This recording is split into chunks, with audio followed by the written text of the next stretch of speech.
महेंद्र थोरवे आणि दादा भुसे यांची विधान भवनात धक्काबुक्की झाल्याच्या बातम्या समोर येत होत्या।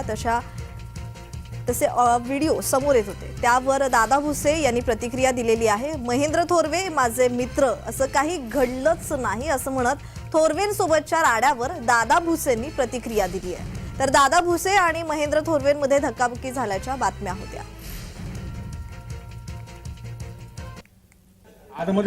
माननीय थोरवेजी हे माझ्या सहकारी मित्र आहेत, आमच्या पक्षाचे सन्माननीय आमदार आहेत आणि असा कुठलाही प्रकार या ठिकाणी झालेला नाही।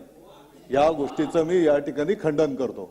आणि राहिला विषय तर आपल्याला काय सीसीटीव्ही वगैरे आवाड साहेब, आपल्याला काय सीसीटीव्ही काय काय पाहिजे आहेत ना, तर ते पाहायला काही हरकत नाही। अध्यक्ष महोदय, माझी विनंती आहे सभागृहाला पण आणि संपूर्ण महाराष्ट्राला जे काय हाणामारी अमुक ढमुक आहे ते सीसीटीव्ही तुम्ही दाखवू शकता।